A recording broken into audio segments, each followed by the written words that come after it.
कहानी शुरू होती है एक बाजार से, जहाँ पे एक परिवार चुपचाप अपनी ज़रूरत का सामान इकट्ठा कर रहा था और एक दूसरे से बात भी नहीं कर रहे थे, बस इशारों से काम चला रहे थे। इस परिवार के मुखिया ली था और उनकी पत्नी एवेलिन, उनकी बड़ी बेटी रेगन जो बचपन से सुन नहीं सकती थी, और उनके दो बेटे मार्कस और छोटा बो जो अभी दुनियादारी से अनजान था। बो की नज़र ऊंची अलमारी में रखे एक खिलौने वाले रॉकेट पर पड़ती है। जैसे ही वो उसे लेने जाता है तो रॉकेट ऊपर से फिसलकर ज़मीन पर गिरने लगता है। सबकी सांसें रुक जाती हों, लेकिन ऐन मौके पर रेगन फुर्ती से रॉकेट को पकड़ लेती है और सबकी जान बचा लेती है। ली इशारों में सबको समझाता है कि शाम होने वाली है, उन्हें जल्द से जल्द घर लौटना होगा, नहीं तो खतरा बढ़ सकता है। तभी 4 साल का बो वही रॉकेट फिर से उठा लाता है।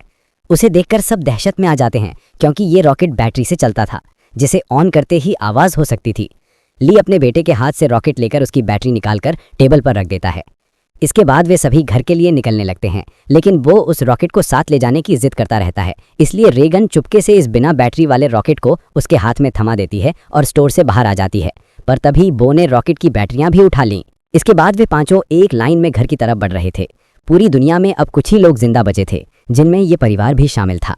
उन्होंने अपने घर तक रेत बिछा रखी थी और वे उस पर नंगे पांव चल रहे थे, ताकि कदमों की आहट भी ना हो। मासूम बो सबसे पीछे था, रॉकेट को लेकर बेहद खुश। तभी बो ने रॉकेट में बैटरी लगाकर उसे ऑन कर दिया, जिससे उसमें से संगीत बजने लगा। रेगन सुन नहीं सकती थी, इसलिए उसका ध्यान आवाज़ पर नहीं गया, लेकिन जब ली और एवेलिन ने उसे सुना तो दोनों बेहद घबरा गए। अचानक घने जंगलों के बीच से निकलकर गोली की रफ्तार से भागता हुआ एक खौफनाक राक्षस बो की तरफ बढ़ने लगा। ली तुरंत खिलौने को बंद करने के लिए बो की तरफ तेजी से दौड़ता है, लेकिन तब तक बहुत देर हो चुकी थी। वो राक्षस बो को अपने साथ ले गया। 1 साल बाद ली और उसके परिवार ने इस भयानक परिस्थिति में जीना सीख लिया था। ली ने अपने घर में एक रिसर्च रूम बना लिया था, जहां उसने उस राक्षस के बारे में पूरी जानकारी हासिल कर ली थी। हमें पता चलता है कि वो खौफनाक राक्षस हल्की सी आवाज़ को भी कई किलोमीटर दूर से पहचान लेता है। अच्छी बात यह थी कि वे राक्षस पूरी तरह से अंधे थे, लेकिन उनकी सुनने की शक्ति इतनी तेज थी कि वे हवा में जरा सी भी कंपन और धीमी से धीमी आवाज़ को भी महसूस कर सकते थे। अगर कोई इंसान जोर से सांस भी ले तो उसे भी महसूस करके ये राक्षस बिजली की रफ्तार से उसकी ओर दौड़ पड़ते थे और उसे कुछ ही सेकंड में खत्म कर देते थे। ये राक्षस इतने तेज थे कि कुछ ही वक्त में ये पूरी धरती पर फैल गए और इस दुनिया से लगभग सभी इंसानों का नामो निशान मिटा दिया। इन राक्षसों से बचने का सिर्फ एक ही तरीका था, पूरी तरह से शांत रहना, और ये राज ली और उसका परिवार जान चुका था। इसलिए उन्होंने खुद की पूरी तरह से सुरक्षा कर ली थी। ली ने अपने घर के चारों ओर सीसीटीवी कैमरे लगवा दिए थे, ताकि राक्षसों के आने की खबर उन्हें लग सके। साथ ही उसने सीढ़ियों और रास्ते में कदम रखने वाली जगह पर एक खास तरह के निशान बनाए थे, ताकि उनके पैरों की आहट भी ना सुनाई दे। ली ने अपने घर में एक भूमिगत बंकर भी बनाया था, जहां वो इन राक्षसों पर शोध करता था। उसने ये भी पता लगा लिया था कि इस इलाके में कुल 3 राक्षस मौजूद हैं। अब ली उन राक्षसों की कमजोरी जानने की कोशिश कर रहा था। साथ ही ली रेडियो के जरिए पूरी दुनिया में मदद का सिग्नल भेज रहा था, लेकिन अब तक उसका किसी से संपर्क नहीं हो पाया था। हमें यह भी पता चलता है कि एवेलिन गर्भवती है और जल्द ही वो एक बच्चे को जन्म देने वाली है। चूंकि बच्चा पैदा होने पर रोएगा, इसलिए उन्होंने अपने आने वाले बच्चे के लिए एक साउंड प्रूफ बॉक्स बना लिया था, ताकि जब भी बच्चा रोए उसके मुंह पर ऑक्सीजन मास्क रखकर उसे उस बॉक्स में छुपा दें, जिससे राक्षस को बच्चे के रोने की आवाज़ नहीं आएगी। इन मुश्किल हालात में राक्षसों से बचने के लिए तैयार रहना बहुत ज़रूरी था, लेकिन ली की बड़ी बेटी रेगन सुन नहीं सकती थी और ये कमी उसके लिए एक बड़ी मुसीबत बन सकती थी। इसलिए ली उसकी इस कमी को दूर करने की कोशिश में था। ली अपनी बेटी रेगन के लिए एक कॉचलियर हियरिंग एम्पलीफायर बनाता है और उसे दे देता है, लेकिन रेगन इस एम्पलीफायर को लेकर खुश नहीं थी, क्योंकि उसे लगता था कि हमेशा की तरह ये एम्पलीफायर भी काम नहीं करेगा। ली अपनी बेटी रेगन के लिए पहले भी कई एम्पलीफायर बना चुका था, इसलिए रेगन पहले तो इस एम्पलीफायर को गिरा देती है, लेकिन जब वो एम्पलीफायर को टेस्ट करती है तो वो काम कर रहा होता है। बाहरी दुनिया की आवाज़ सुनते ही वो खुशी के मारे रोने लगती है और साथ में उसे अपने छोटे भाई की भी याद आती है। रेगन आज भी खुद को अपने भाई की मौत का जिम्मेदार ठहराती है। उसे लगता है कि अगर उस दिन उसने अपने भाई को रॉकेट नहीं दिया होता तो आज उसका भाई जिंदा होता। अगले दिन ली अपने बेटे मार्कस के साथ मछलियां पकड़ने नदी पर जा रहा था।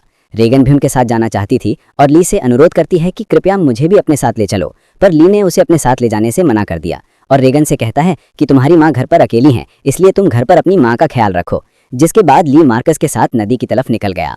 ये बात रेगन को बहुत ज़्यादा बुरी लगती है और वो नाराज़ हो जाती है।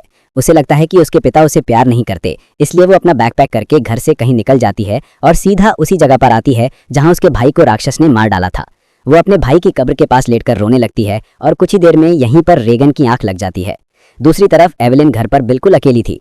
कुछ देर बाद वो बेसमेंट से कपड़े धोकर उन्हें बोरी में भरकर बाहर ले जा रही थी। तभी सीढ़ी पर लगी एक कील उनके बोरी में फंसकर सीधी हो गई। वो नुकीली कील ठीक उनके पैर रखने के निशान पर थी, पर एवेलिन उसे देख नहीं पाई। उधर ली और मार्कस मछली पकड़ने में लगे हुए थे। कुछ देर बाद ली अपने बेटे मार्कस को एक झरने के पास ले आता है और ली अपने बेटे से कहता है, यहाँ तुम बात कर सकते हो क्योंकि पानी के झरने की वजह से तुम्हारी आवाज़ उसमें छिप जाएगी और तुम्हारी आवाज़ उस राक्षस तक नहीं पहुंच पाएगी। अब तुम खुलकर बात कर सकते हो। दोनों झरने के पास बैठकर बातें करने लगते हैं। मार्कस पूछता है कि क्या आप बो की मौत का जिम्मेदार रेगन को मानते हैं, जिस पर ली जवाब देता है कि जो कुछ भी बो के साथ हुआ उसमें किसी की भी गलती नहीं थी। लेकिन मार्कस ली को बताता है कि रेगन आज भी बो की मौत का जिम्मेदार खुद को ठहराती है, इसलिए आपको रेगन को ये बात बतानी चाहिए कि उस दिन उसकी कोई गलती नहीं थी। इसी दौरान एवेलिन अपने मर चुके बेटे की तस्वीर लिए उसकी याद में आंसू बहा रही थी। तभी अचानक उसे लेबर पेन शुरू हो गया, यानी कि उसकी डिलीवरी का समय आ चुका था। वो तस्वीर फ्रेम हाथ में लिए जल्दी से बेसमेंट की तरफ जाने लगी। तभी सीढ़ी से नीचे उतरने की जल्दी में उसका पैर उस नुकीली कील पर धंस गया। एवेलिन दर्द से तड़प उठी और उसने अपने मुंह से आवाज नहीं निकाली, लेकिन उसके हाथ से उसके बेटे का फोटो फ्रेम छूट गया और तेज आवाज के साथ नीचे गिरकर टूट जाता है। एवेलिन ने जैसे तैसे करके अपने पैर को खींचकर उस कील से बाहर निकाला। इस दौरान उसे इतनी तकलीफ हुई कि उसका चेहरा पूरी तरह से लाल हो गया, लेकिन वो खुद पर काबू रखते हुए अपने मुंह से आह तक नहीं निकालती, क्योंकि उसे पता था कि आवाज निकालने का मतलब अपनी मौत को दावत देना है। एवेलिन लंगड़ाती हुई नीचे आकर लाइट का स्विच ऑन करती है, जिससे बाहर लाल बत्ती जल पड़ती है। वो वापस ऊपर की तरफ लौटने लगी, पर तभी उसने कुछ देखा जिससे उसके गले में सांस अटक गई। असल में वो राक्षस उसके घर तक पहुंच चुका था। दरअसल जब एवेलिन के हाथ से वो फोटो फ्रेम गिर गया था तो उस आवाज को राक्षस ने सुन लिया था। डर से कांपती एवेलिन दीवार के पीछे छुप गई। दूसरी तरफ ली और मार्कस मछलियां पकड़कर घर वापस लौट रहे थे। अभी दूर से उन्होंने देखा कि घर के चारों ओर लाल बत्ती जल रही है। ली समझ गया कि एवेलिन खतरे में है। वो तुरंत घर की तरफ भागा। उधर बेसमेंट में छुपी एवेलिन डर के मारे कांप रही थी और वो राक्षस उसे घर के हर एक कोने में ढूंढ रहा था। तभी एवेलिन को बेसमेंट में एक टाइमर मिला। एवेलिन समझदारी से काम लेते हुए उस टाइमर में कुछ सेकंड का समय सेट करके उसे एक कोने में रख देती है और जल्दी से एक दूसरे कोने में आकर छुप जाती है।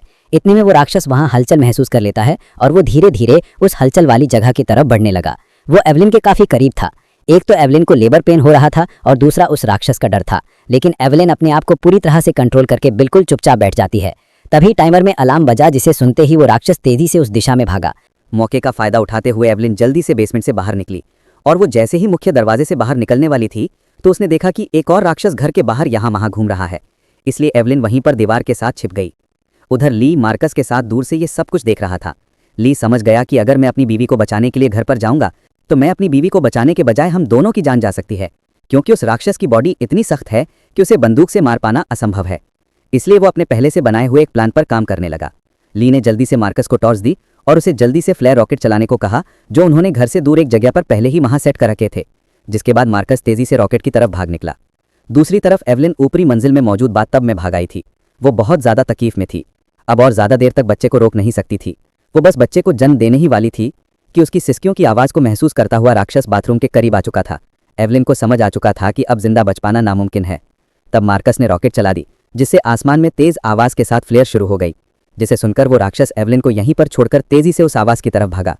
और उसी पल दर्द को दबाए बैठी एवेलिन जोर से चीख पड़ी, जिसकी आवाज रॉकेट के शोर में दब जाती है।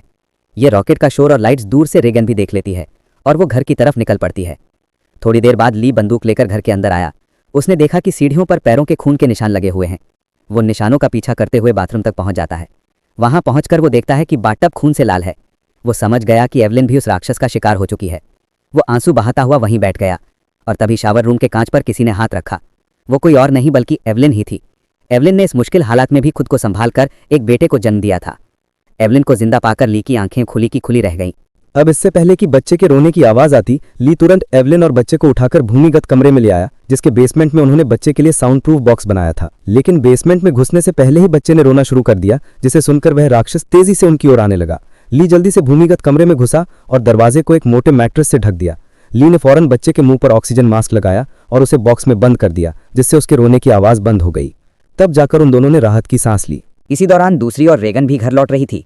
तभी उसे खेतों के बीच एक जलती हुई रोशनी नजर आई। रेगन जल्दी से उस रोशनी के पास आने लगी, लेकिन वो इस बात से अनजान थी कि एक राक्षस उसकी कदमों की आहट से उसके पीछे चला आ रहा था। जैसे ही वो राक्षस रेगन को मारने के लिए उसके काफी करीब आया, तभी अचानक रेगन की कान की मशीन से एक तीखी और तेज फ्रीक्वेंसी निकलने लगी। इस तीखी आवाज से वो राक्षस तड़पने लग जाता है। ऐसा लगता था जैसे ये आवाज उस राक्षस के कान के अंदर सुई की तरह चुभ रही हो। इस आवाज़ को ये राक्षस ज़्यादा देर तक बर्दाश्त नहीं कर पाता और जल्दी वहाँ से भाग गया। वहीं यह आवाज़ रेगन के कानों को भी चुभ रही थी, पर जैसे ही वो राक्षस वहाँ से भागा, रेगन के कान में तकलीफ बंद हो गई। लेकिन रेगन को समझ नहीं आया कि आखिर उसकी कान की मशीन ने ऐसा क्यों किया। वो इस पर ज़्यादा ध्यान न देते हुए रोशनी के पास पहुंच जाती है। तभी उसने पाया कि वो रोशनी एक टॉर्च की थी। जैसे ही रेगन उस टॉर्च को उठाने गई, तभी अचानक किसी ने उसका हाथ पकड़ लिया। वो कोई और नहीं बल्कि मार्कस था, जो डर से कांपता हुआ यहाँ छिपा हुआ था। अपनी बहन को देख मार्कस की घबराहट दूर हो गई और रेगन से कहता है कि मैं झाड़ियों से तुम्हें छिपकर देख रहा था, तुम्हारे पीछे वो राक्षस भी आ रहा था, लेकिन पता नहीं वो राक्षस तुम्हारे करीब आते ही अचानक भाग गया। ये सुनकर रेगन बहुत ज़्यादा डर जाती है, क्योंकि उसे ये भी पता नहीं था कि उसके पीछे राक्षस आ रहा है। वहीं दूसरी तरफ एवलिन को अपने बच्चों की चिंता हो रही थी। वो ली से कहती है, मुझे डर लग रहा है कि कहीं उस राक्षस ने मेरे बच्चों को खा ही न लिया हो, तुम जल्दी से मेरे बच्चों को ढूंढो। इसलिए ली भूमिगत कमरे में अपनी पत्नी और बच्चे को सुलाकर वहां से बाहर निकलता है। पहले वो यहाँ वहाँ खतरा ढूंढने लगता है, मगर अब वो राक्षस भी वहां से जा चुका था और उसने पूरा घर तहस नहस कर दिया था, जिससे वहां मौजूद पानी का एक पाइप भी टूट गया था और पानी सीधा नीचे भूमिगत कमरे में जा रहा था।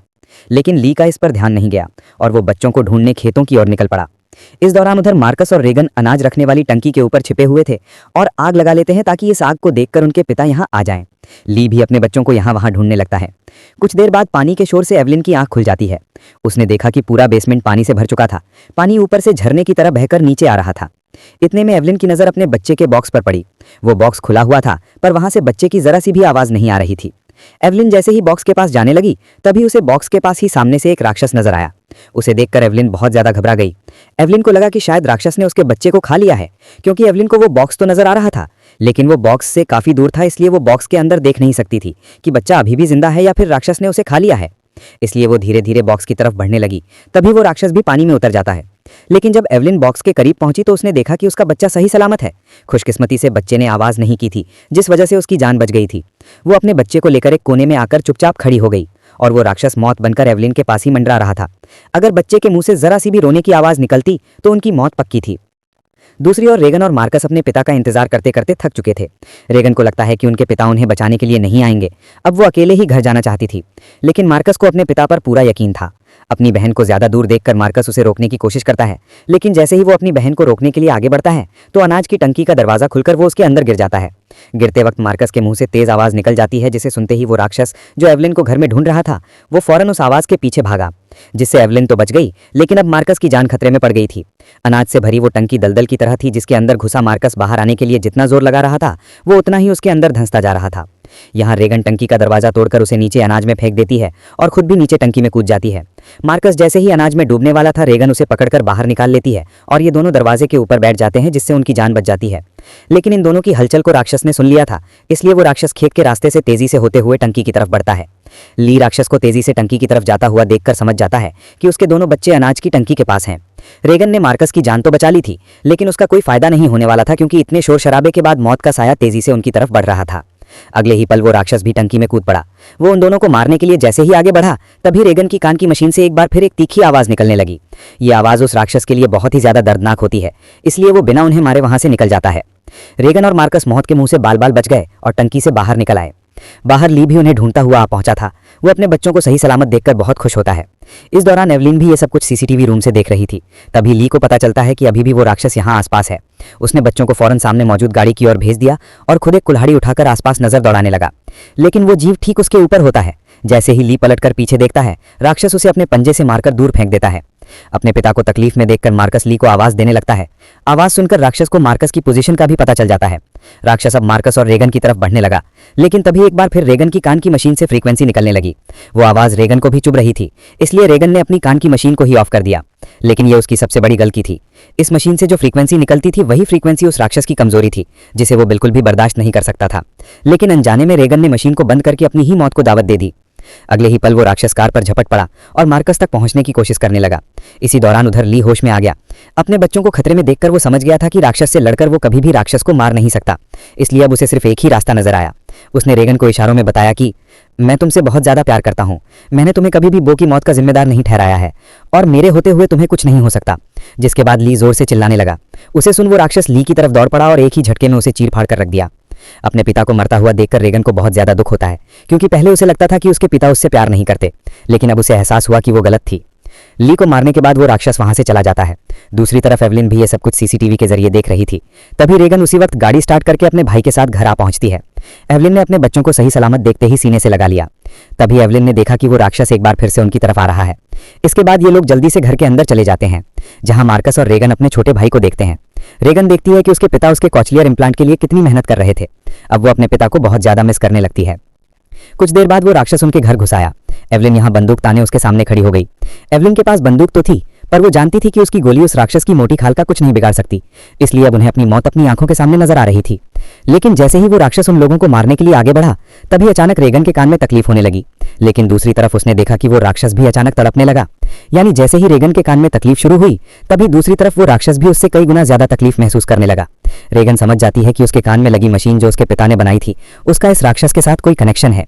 तभी रेगन का ध्यान अपने पिता के रिसर्च पर गया, जिससे रेगन को पता चला कि उसके कान की मशीन से निकलने वाली हाई फ्रीक्वेंसी उस राक्षस की कमजोरी है। इसलिए रेगन समझदारी से काम लेते हुए वहां रखे एक माइक्रोफोन के साथ उस कान की मशीन को लगा देती है, जिससे वो फ्रीक्वेंसी साउंड वेव और ज्यादा तेज हो गई। अब तो उस राक्षस का दर्द से बुरा हाल हो गया और उसकी खोपड़ी का कवर अपने आप ही खुलने लगा। कवर खुलते ही जैसे ही उसका मुंह नजर आया, तभी एवलिन ने शॉटगन से सीधे उसके मुंह पर ही फायर कर दिया, जिससे उसकी खोपड़ी एकदम गुब्बारे की तरह फट गई और आखिरकार वो राक्षस मरा गया। हालांकि खतरा अभी टला नहीं था। गोली की आवाज सुनकर उस इलाके में मौजूद बाकी के 2 और राक्षस भी उनकी ओर आने लगे। लेकिन अब एवलिन और रेगन को उस राक्षसों की कमजोरी मालूम चल चुकी थी, इसलिए रेगन ने माइक का वॉल्यूम फुल कर दिया और एवलिन बंदूक लेके दोनों राक्षस को खत्म कर देती है।